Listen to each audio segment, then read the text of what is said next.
Astaghfirullah. Bismillahirrahmanirrahim.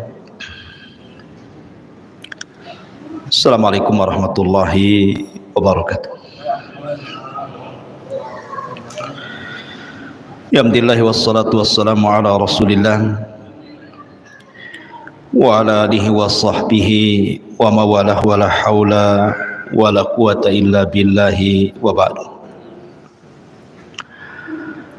Alhamdulillah, di malam hari ini masih bisa duduk untuk bertalabul ilmi di Masjid Nidaul Ilmi, dan kita masih melanjutkan sirah Mustafa, sejarah manusia pilihan Rasul kita Nabi besar Muhammad sallallahu alaihi wasallam. Kita masih meneruskan tentang sepak terjang Yahudi ketika Nabi sallallahu alaihi wasallam pasca hijrah dari Mekah ke kota Madinah. Kemarin kita sudah jelaskan bagaimana kedengkian, hasad dan kebencian orang-orang Yahudi kepada Rasul kita dan juga para sahabat Muhajirin dan Ansar.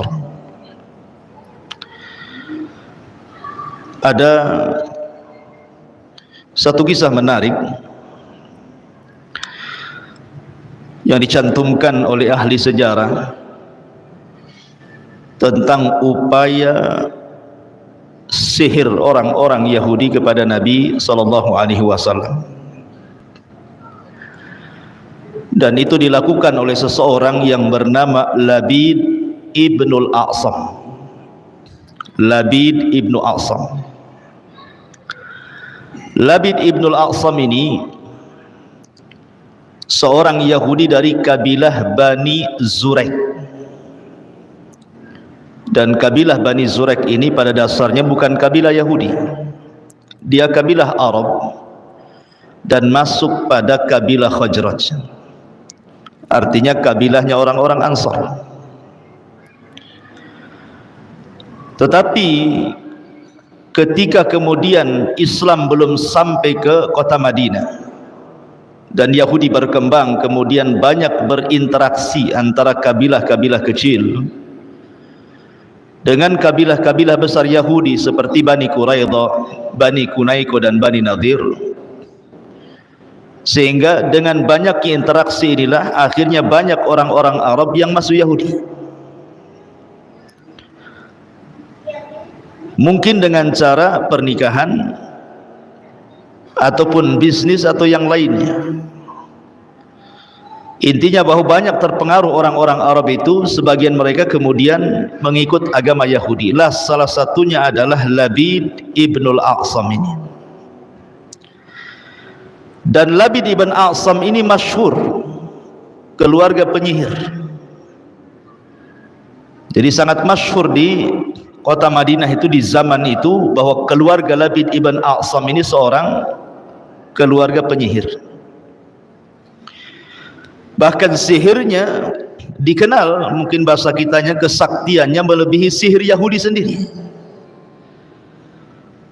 Walaupun ada yang mengatakan bahwa Labid ibn A'sam ini masuk Islam tetapi menjadi munafik.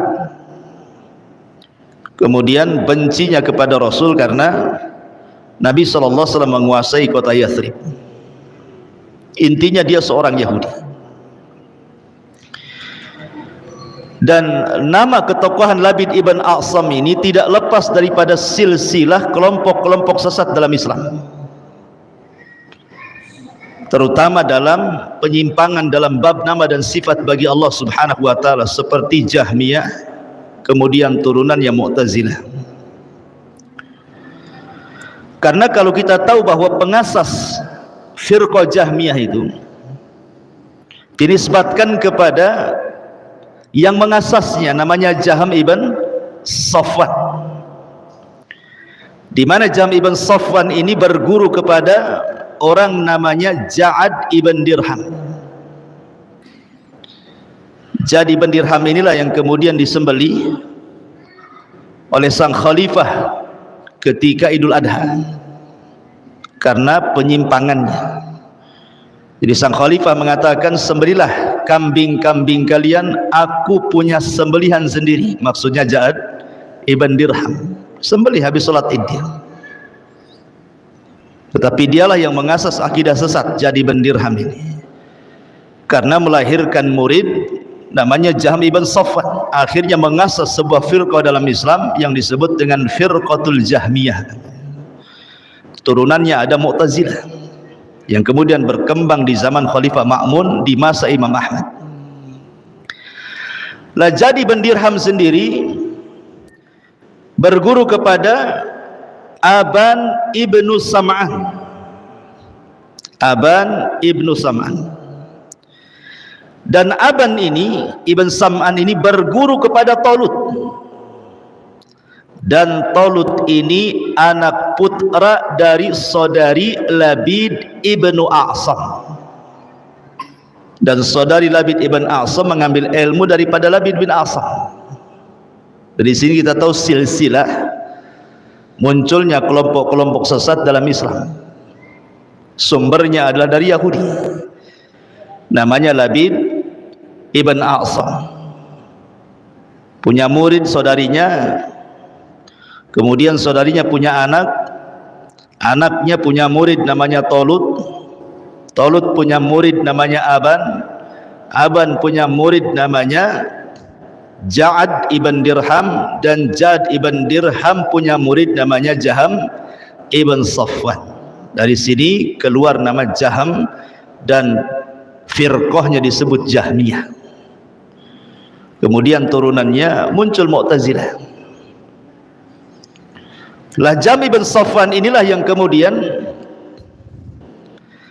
pertama kali mengingkari soal nama dan sifat bagi Allah. Dia mengatakan tidak ada nama dan tidak ada sifat bagi Allah. Sebab kalau menetapkan nama serupa dengan Allah, sebagaimana ketika menetapkan sifat serupa bagi Allah, makanya mereka tidak menetapkan adanya nama dan sifat bagi Allah. Sampai suatu ketika Jahm ibn Safwan ini ditantang debat oleh kelompok yang mereka menyembah berhala, tidak menyembah Tuhan kecuali Tuhannya bisa dilihat, bisa disentuh, bisa dicium. Intinya kalau nampak dengan panca indera baru disembah. Mereka para penyembah berhala, wathaniyun. Berdebatlah antara mereka dengan Jahm ibn Safwan yang mengingkari nama dan sifat bagi Allah ini. Jadi kelompok ini bertanya, siflana ya Jahm rabbak, kalau begitu engkau mengingkari tidak ada nama dan sifat bagi Allah, sifatkan kepada kami Tuhanmu seperti apa. Bingunglah dia ketika ditanya seperti ini kan. Mau menyebut nama dia ingkari nama, mau menyebut sifat dia pula ingkari sifat. Akhirnya dia mengatakan, berikan waktu kepadaku beberapa hari, aku akan mencari jawabannya. Akhirnya dia tidak keluar rumah selama 40 hari, tidak sholat. Itulah ciri-cirinya firqah sesat. Setelah 40 hari keluar dia dapat jawaban dan mengatakan bahwa Rabbku itu karihi seperti angin. Tahu angin? Angin kan tak tampak, tapi kita bisa rasakan. Sebenarnya ucapan Jahm ibn Safwan ini langsung ataupun tidak langsung dia mengingkari kaidahnya sendiri. Kenapa? Ketika dia menetapkan Tuhan itu seperti angin, paling sedikit dia menetapkan sifat wujud, bahwa Allah itu wujud, ada. Sementara dia mengingkari sifat dan nama.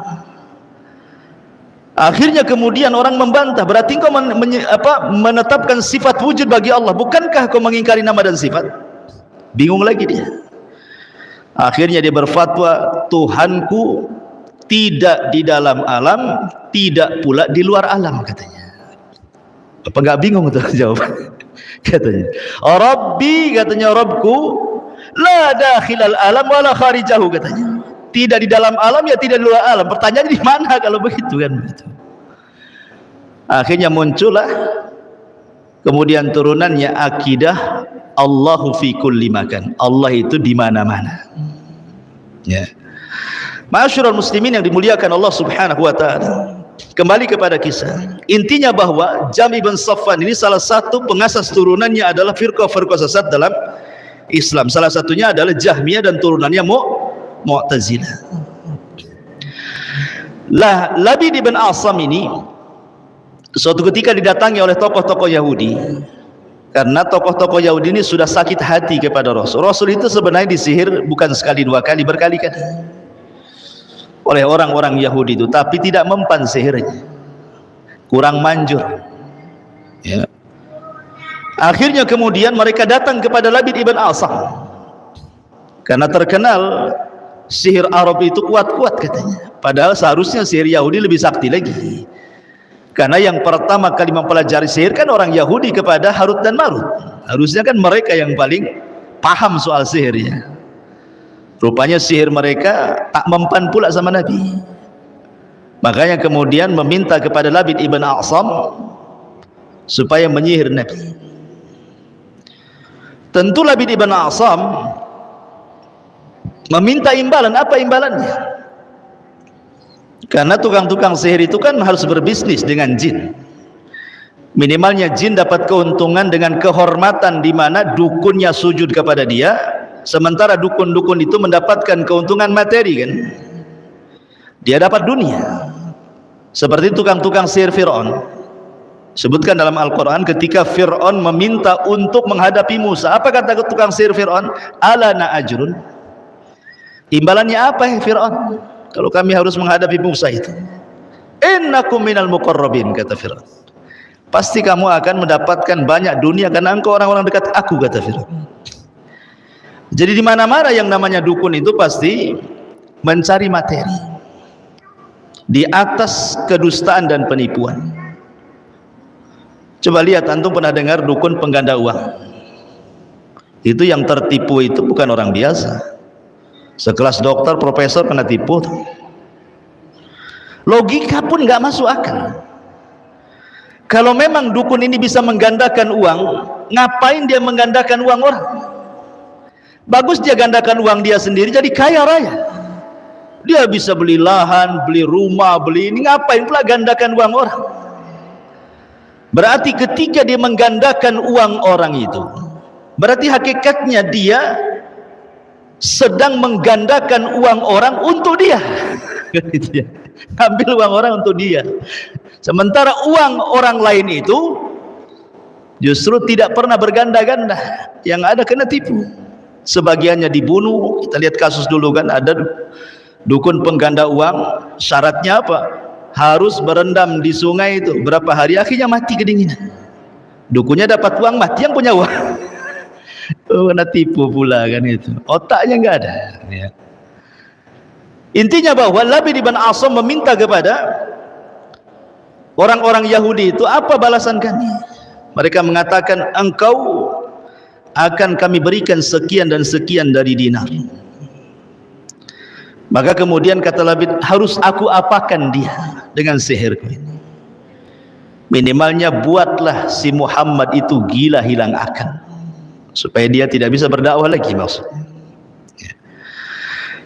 Maka kemudian Labid bin Asam ini punya saudari, sebagaimana dikatakan oleh Al-Hafidh Ibnu Hajar rahimahullahu ta'ala, karena dia kan keluarga tukang sihir. Ada yang mengatakan yang menyihir Labid bin Asam, ada yang mengatakan yang menyihir itu saudarinya, ukhtu Labid, sebagaimana pernyataan Al-Hafidh dalam kitab Fathul Bari. Dan sihir perempuan itu lebih canggih dibandingkan sihir laki-laki. Makanya ketika Allah Subhanahu wa taala menyebutkan kalimat naffasat menggunakan muannats bukan mudzakkar. Min syarri naffasati fil 'uqad. Naffasat menggunakan perempuan bukan laki-laki.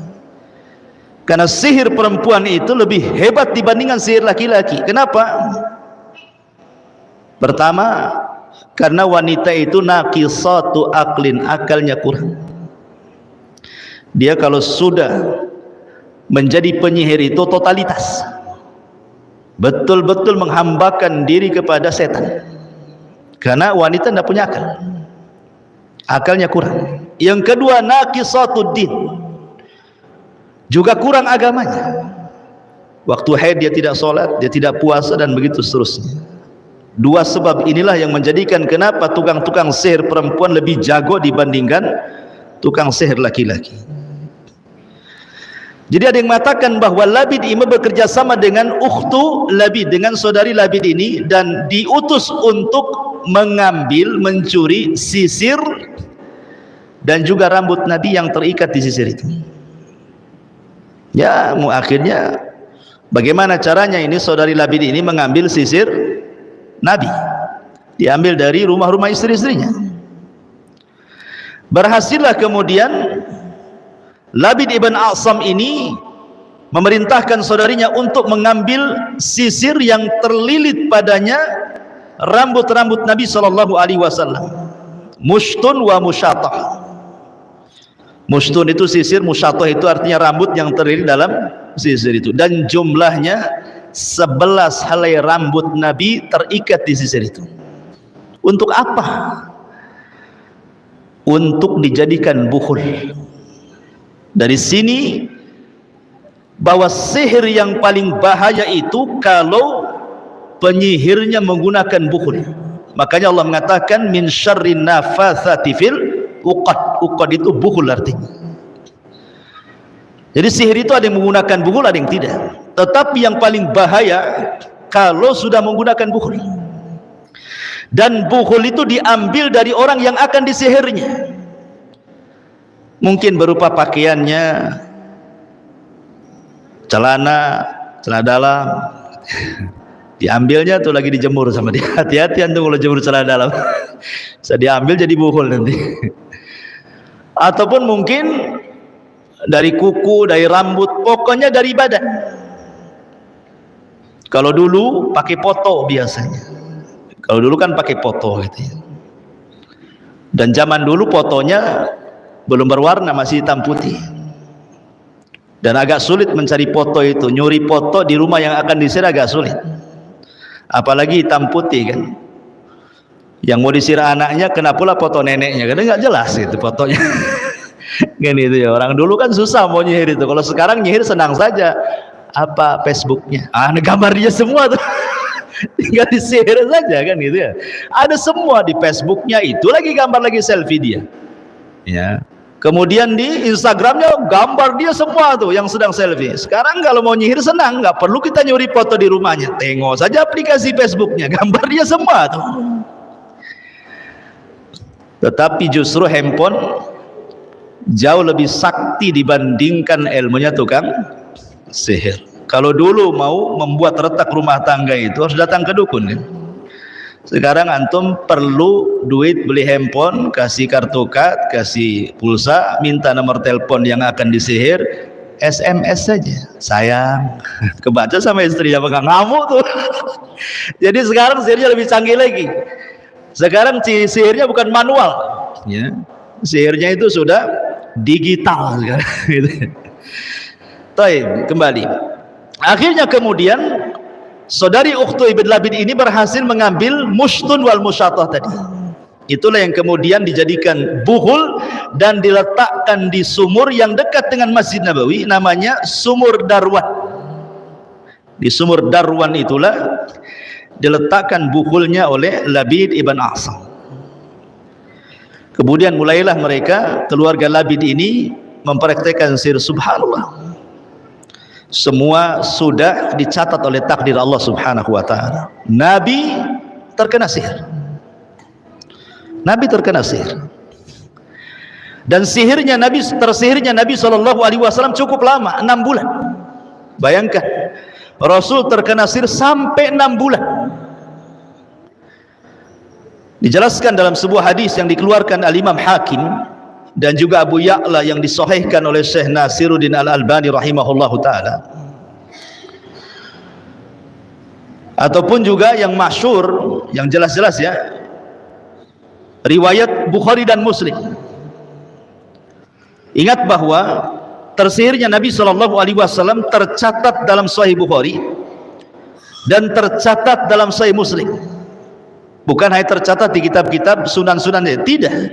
Artinya kalau sudah tercatat dalam Sahih Bukhari dan Muslim, kita tidak syak lagi tentang kesohihannya, bahwa Bukhari dan Muslim adalah hadis tersahih setelah Al-Quran. Karena ada orang-orang dari kalangan ahli kalam dan falasifah, ahli filsafat, mereka berusaha mengingkari tentang hadis tersihirnya Nabi, padahal sudah jelas-jelas tercantum dalam Bukhari Muslim. Alasannya apa? Bertentangan dengan kemaksuman katanya. Masa maksum kena sihir katanya? Bukankah Rasul maksum terjaga, kok kena sihir pula katanya? Sehingga kemudian dengan akal mereka berusaha untuk membatalkan kesohihan nas. Ingat bahwa dalam kaidah kita ketika memahami nas, apabila nas itu sahih, jelas-jelas sahihnya diriwayatkan Bukhari Muslim, maka tidak bisa dibatalkan dengan akal, harus terima karena sahih hadisnya. Soal ketahui hikmah atau tidak, ya kita terima saja, karena agama itu tidak semua harus masuk di akal. Ada yang masuk di akal, ada yang tidak. Dan kita katakan bahwa Nabi SAW itu manusia sama dengan kita. Nabi SAW bukan hanya terkena sihir, dia pun pernah sakit, pernah demam. Bahkan Nabi SAW merasakan demam itu berlipat-lipat sakitnya dibandingkan kita manusia biasa. Nabi itu kalau sakit kepala, sakit itu berlipat-lipat dibandingkan kita. Ya, karena Nabi itu diberikan ujian lebih berat dibandingkan kita. Nabi pernah terluka dalam perang Uhud, bahkan hampir mati, sampai helm bajunya, helm kepalanya itu oleh Ibnu Qami'ah kena belah pedang sampai retak tuh. Kemudian serpihannya menancap di pipinya. Siapa yang mengambil serpihan yang nancap di pipi Nabi? Abu Ubaidah ibnul Jarrah, sampai rompang giginya, sampai ompong giginya, gara-gara mencabut serpihan Nabi. Apa namanya? Serpihan besi dari kepala, helm besi yang menancap di pipi Nabi. Oleh Abu Bakar berusaha diambil tapi tidak bisa. Maka Abu Ubaidah kemudian mengambil dengan giginya sampai rompang giginya, sampai ompong. Tapi Rasul mengatakan bahwa tidak ada sahabat yang paling indah senyumnya melebihi Abu Ubaidah ibnul Jarrah, walaupun dia ompong. Ya, kalau Nabi sudah ngomong begitu, ya dialah paling indah senyumnya karena Nabi yang mendoakan. Kalau antum ompong, ya beda dengan Abu Ubaidah. Mungkin antum nggak berani mangap tuh kan. Kalau bisa kasih gigi palsu lah, ya, yang dari plastik itu ya, supaya nggak nampak ompongnya. Jadi Nabi SAW kan bukan hanya terkena sihir, dia kan juga pernah sakit, kemudian pernah hampir dihabarkan meninggal di perang Uhud. Kemudian Rasul juga terkena serpihan besi-besi gitu ya, kemudian retak juga kemudian giginya di perang Uhud. Tetapi kan tidak menghalangi dia untuk menjadi seorang Nabi. Sakit dia, luka dia, itu bukan penghalang dia seorang Nabi. Tetap dia seorang Nabi, karena tidak mempengaruhi wahyu masalahnya. Sama sihir pun tidak mempengaruhi wahyu sama sekali. Wahyu Allah Subhanahu wa taala tidak terpengaruh dengan adanya sihir dari Labid ibn Asam. Nabi SAW hanya merasakan pengaruh sihir itu hanya kelemahan badan saja. Kemudian terhayalkan kalau dia pernah menggauli istrinya, padahal tidak. Terkadang dia junub padahal malamnya tidak junub, lemah badannya. Ya bukan hanya Nabi saja, Nabi Musa saja terpengaruh kok. Ketika tukang-tukang sihir itu, Fir'aun melemparkan tali-talinya kemudian jadi ular dan bergerak-gerak, Musa ketakutan, terhipnotis. Sehingga Allah mengatakan, la takhaf, jangan takut wahai Musa, lemparkan tongkatmu. Lah Musa lo terhipnotis dengan apa namanya? Sihirnya tukang-tukang sihir Fir'aun. Karena sihir itu kan ada dua, salah satunya pertama sihrut takhil, sihir hipnotis, dan yang kedua sihir hakiki yang memang hakikat bisa membuat orang sakit, membuat orang lumpuh, bisa membuat orang mati. Itu hakikat namanya. Ada sihir namanya sihir takhil. Sihir takhil itu identik dengan hipnotis, dihayalkan antum itu. Ya, walaupun para pemain hipnotis tidak diterima kalau seandainya apa yang mereka lakukan itu bagian daripada sihir. Terapi hipnotis kita katakan sihir. Gimana tidak sihir? Orang lagi narik duit di ATM, ditepuk belakangnya, duitnya sama dia semua. Gimana nggak disihir itu? Orang ke pasar, beli sambil ngerokok, kemudian asapnya terkena orang yang jual sayur. Tiba-tiba mana kembalinya? Bayar pun belum, kasih kembali.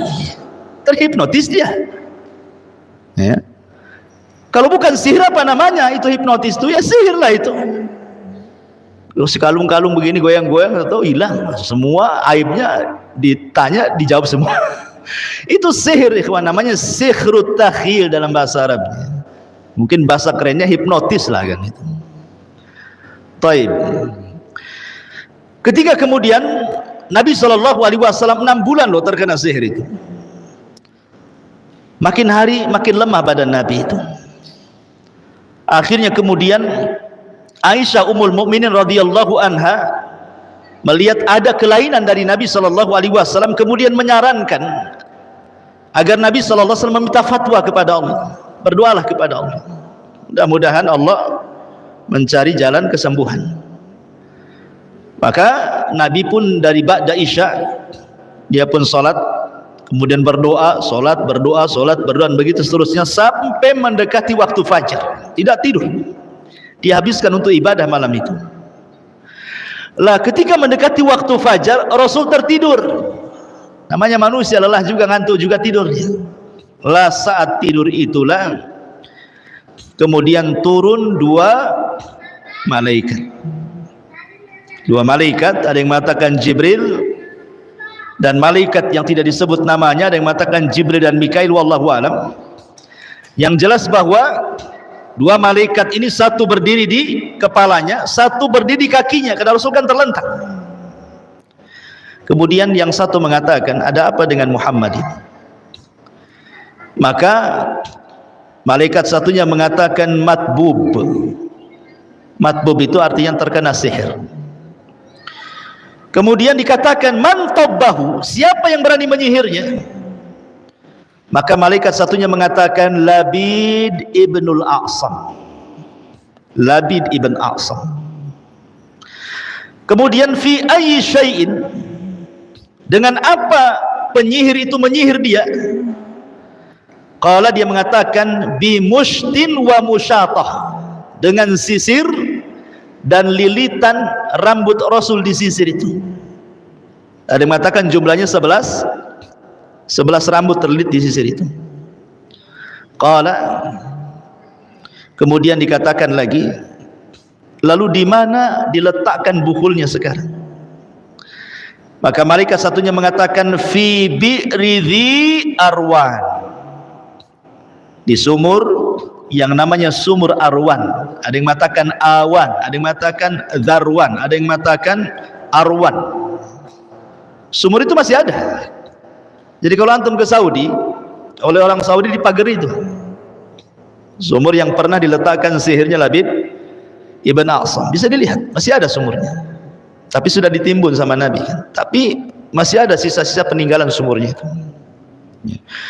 Kemudian fa'ataha Rasulullah sallallahu alaihi wasallam fi unasin min ashabihi, maka Nabi sallallahu alaihi wasallam mengajak beberapa para sahabat, diantaranya Ali, Zubair dan yang lainnya, setelah kemudian sembuh dari sihirnya, untuk mengambil bukulnya. Kemudian sampailah ke sumur awan atau arwan atau zarwan. Rupanya di situ Rasul melihat pemandangan yang menakutkan, sampai dia bercerita kepada Aisyah, ya Aisyah, wallahi laka anna ma'aha nuqa'atul hinnah wa ka'anna nakhlaha ru'usus syayatin.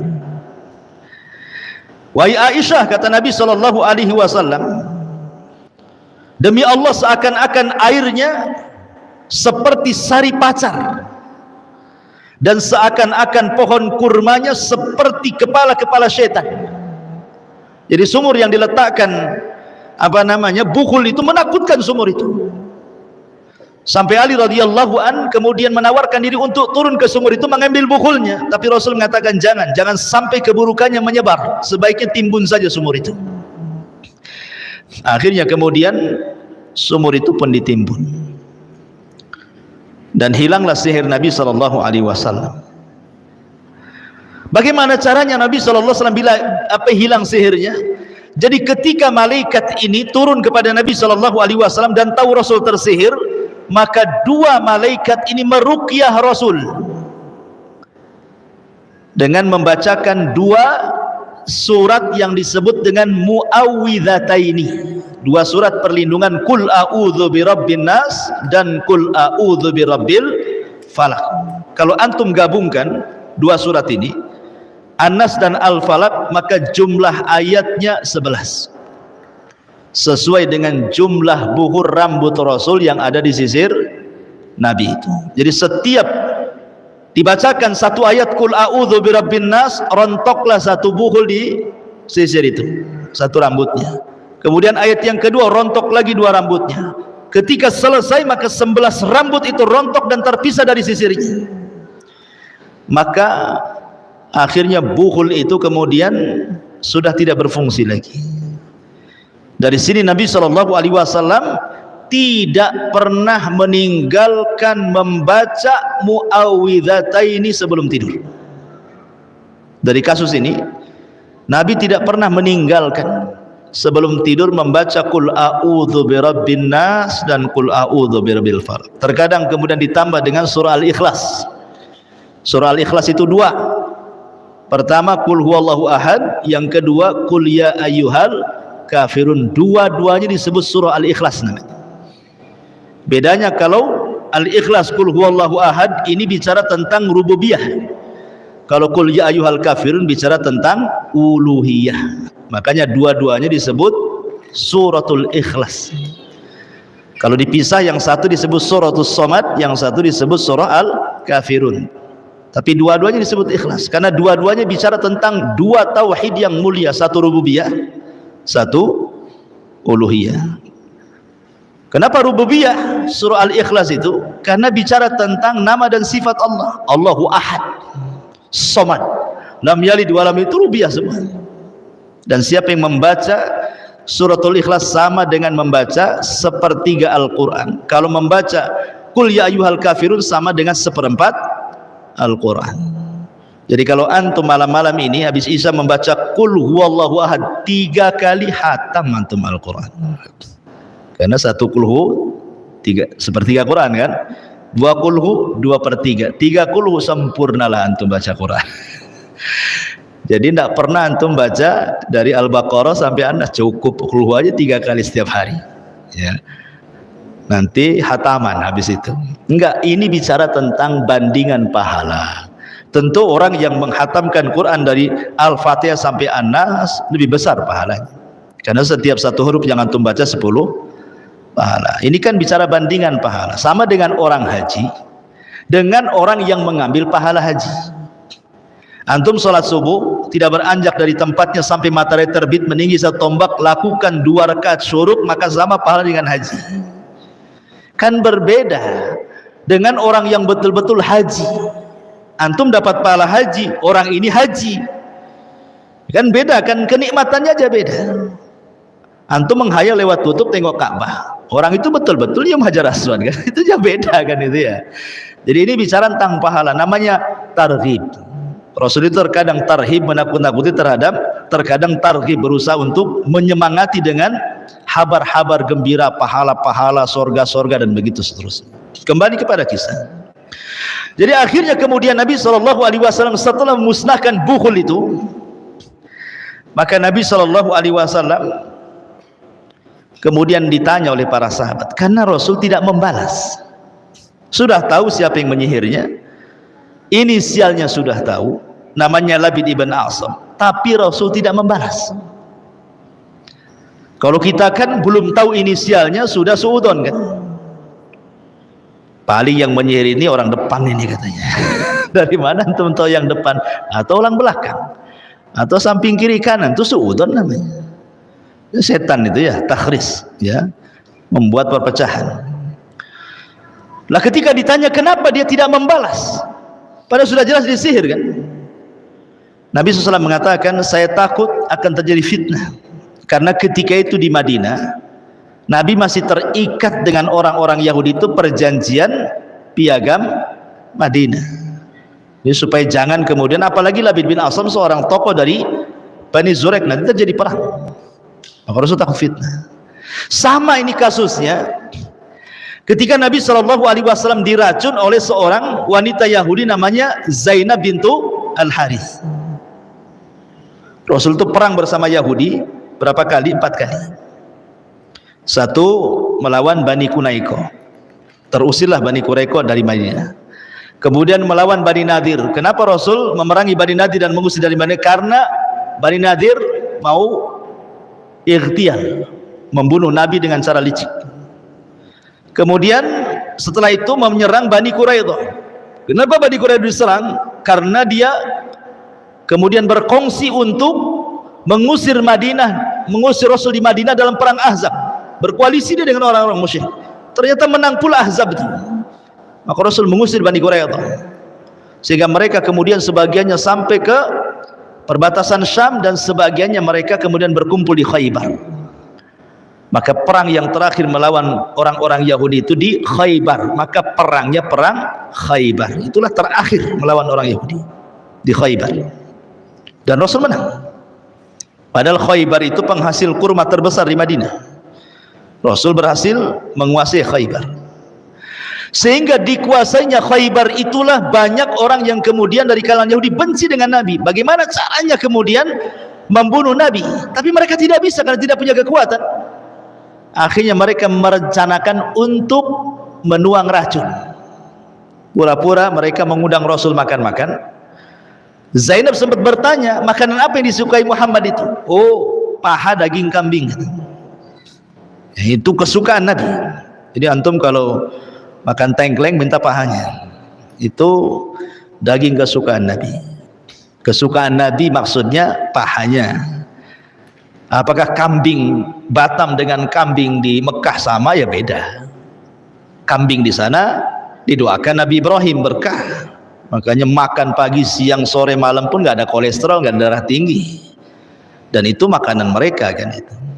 Kalau antum makan daging dari Tamiang sana, ya kambingnya dari Tamiang, terakhir antum pula ke Tamiang.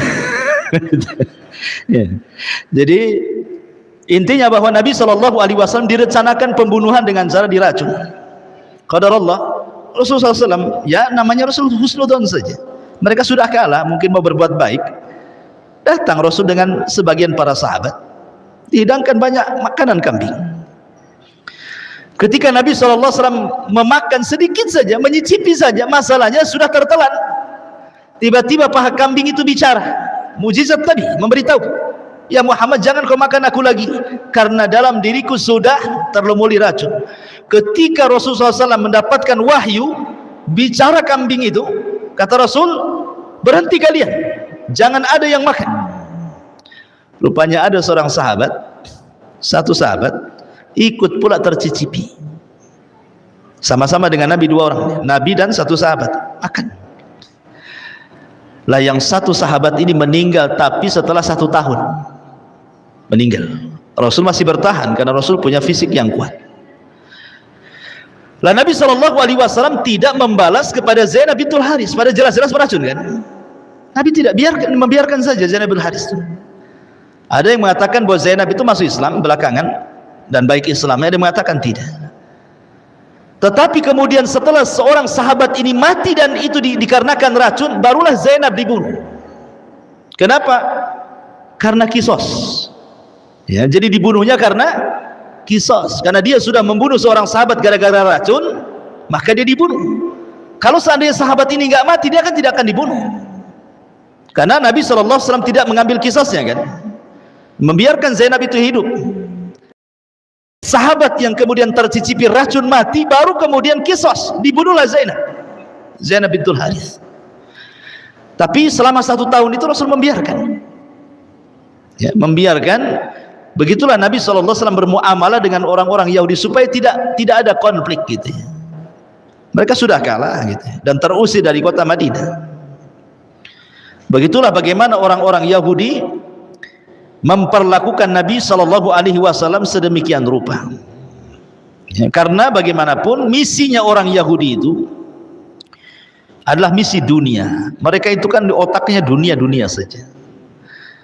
Ketika kemudian diserukan kepada mereka agama yang benar yang sudah tercantum dalam Taurat dan juga kitab-kitab yang mereka baca, mereka berpikir kalau seandainya Muhammad yang menguasai mereka, maka habislah bisnis-bisnis mereka, pasar-pasar mereka, uang-uang mereka. Itu pikirnya mereka seperti itu. Seolah-olah Islam itu kalau menguasai, habis mereka itu. Seolah seperti itu. Pada Islam tidak demikian. Islam tidak pernah mengambil hak orang. Ya. Kenapa kemudian orang-orang Yahudi terpikir seperti itu? Ya tadi, karena Al-Quran mengatakan la tajidannahum ahrasan nasi ala hayatin wa minal ladina asyraku yawaddu ahaduhum law yu'ammaru alfa sanatin wa ma huwa bimuhzahzihi minal adzabi an yu'ammar wallahu basirum bima ya'malun. Dan sungguh engkau akan mendapati mereka, maksudnya orang-orang Yahudi, manusia yang paling rakus kepada kehidupan dunia, melebihi orang-orang musyrik.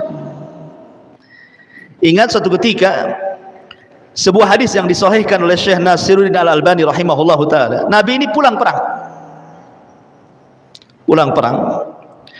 Tiba-tiba kemudian kehabisan bekal, makanannya habis, minumannya habis.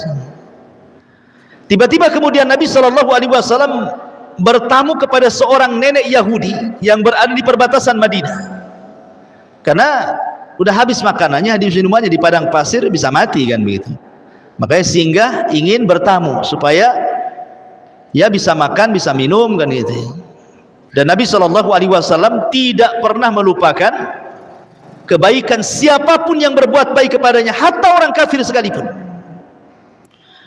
Maka Abu Musa Al-Asy'ari radhiyallahu anhu yang menceritakan kisah ini mengatakan ketika Nabi SAW betul-betul dihormati sama wanita tua Yahudi ini dalam rangka jazaul ihsan ilal ihsan, balasan kebaikan dengan kebaikan. Jadi Nabi SAW bertanya kepada wanita ini, nanti sepulangnya aku ke Madinah, kira-kira apa yang kau kehendaki kami kirim. Wahai nenek, sebutkan saja, kau sudah berbuat baik kepada kami, ngasih makan, ngasih minum, ngasih tempat. Kira-kira kalau kami sudah pulang ke Madinah, apa yang kau kehendaki, nanti kami kirim saja. Kata wanita ini mengatakan, faqala naqatun, berilah aku seekor unta supaya aku punya kendaraan. Karena di zaman itu kan kendaraan pakai unta. Ya. Kemudian kata Nabi SAW, apa lagi? Kata wanita ini, berikan kepadaku kalban yahrusu ghanami, anjing untuk merawat kambing-kambingku supaya jangan diterkam serigala. Kemudian apa lagi?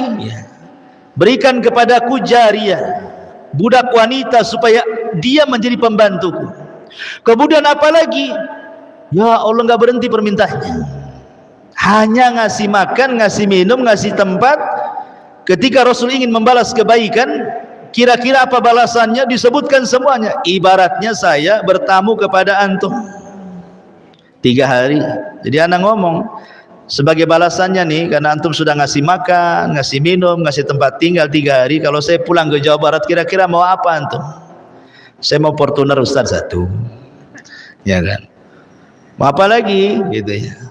Oh kalau bisa rumah saya renovasi nih, tak ada duit, renovasi. Apalagi nggak berhenti. Jadi Nabi SAW heran, orang ini tamak sekali, lobak sekali gitu ya hidupnya. Kata Nabi SAW, wahai nenek, a'ajazti ka'ajuzi Bani Israel, lemahkah engkau wahai nenek untuk seperti seorang nenek di zaman Bani Israel gitu. Sahabat bertanya, Rasul, apa maksudmu nenek di zaman Bani Israel itu? Rasul cerita. Dulu kata Nabi SAW, inna Musa lamma sara bi Bani Israel min Misra dhallu tariq.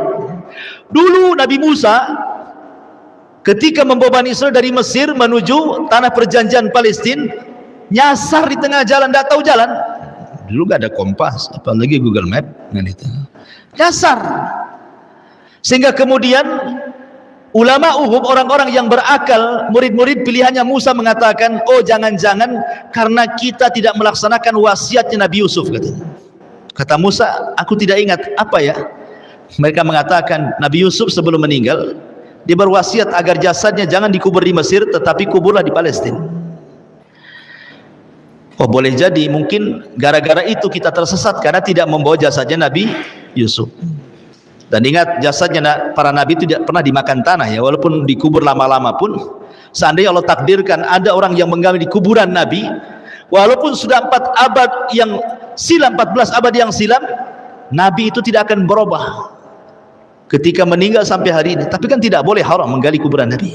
Kalau seandainya digali, maka jasadnya para nabi tidak akan rusak dimakan tanah ya. Makanya Nabi Yusuf alaihi salatu wasalam jasadnya masih utuh. Lah ketika itu qadarullah memang tidak ada yang tahu kuburannya Nabi Yusuf kecuali seorang nenek. Satu-satunya yang tahu kuburannya itu adalah seorang nenek tua. Inilah yang diceritakan Nabi kepada nenek Yahudi itu, hei nenek, lemahkah engkau untuk menjadi seorang nenek di zaman Bani Israel yang mengetahui di mana kuburan Nabi Yusuf. Jadi akhirnya kemudian Rasul mengatakan, wahai nenek, tolonglah beritahu di mana kuburan Nabi Yusuf. Maka nenek ini mengatakan, la af'al hatta tu'tini hukmi. Aku tidak akan memberitahu sampai kau bayar dulu. Ada imbalannya. Wani piro bahasa kitanya ya. Jadi akhirnya kemudian kata Nabi Musa, maumu apa? Tiba-tiba nenek ini mengatakan, ketika Nabi Musa mengatakan dulluni ala qabri Yusuf, maka nenek ini mengatakan, aku tidak macam-macam, minta aku nama akafil jannah, jadikan aku temanmu di sorga. Nabi Musa pusing, masa gara-gara nunjukkan kuburan saja minta sorga dan jadi teman dia pula di sorga. Nabi Musa terdiamlah, emang sorga milik dia. Allah kirim malaikat, dan malaikat mengatakan kepada Nabi Musa, ya Musa, Allah sudah mengabulkan permintaan wanita itu. Maka wanita ini menunjukkan kuburannya, kemudian kuburan digali, baru kemudian setelah jasadnya Nabi Yusuf ini ketemu, kemudian dibawa ke tanah perjanjian dan tidak nyasar lagi. Syahidnya di sini apa? Kalau sudah nenek-nenek itu jangan macam-macam. Minta unta, minta ini, minta. Tengok nih nenek zaman Bani Israel, minta sorga gitu maksudnya gitu loh. Ya. Udah tua kok macam-macam gitu loh. Nah, Rasul itu mengatakan, lihat bagaimana orang Yahudi itu nggak kenal tua, nggak kenal muda, nggak kenal kaya, nggak kenal miskin. Pokoknya mereka dengan dunia itu cinta sekali. Kalau bisa 1000 tahun mereka itu jangan mati, ya kan?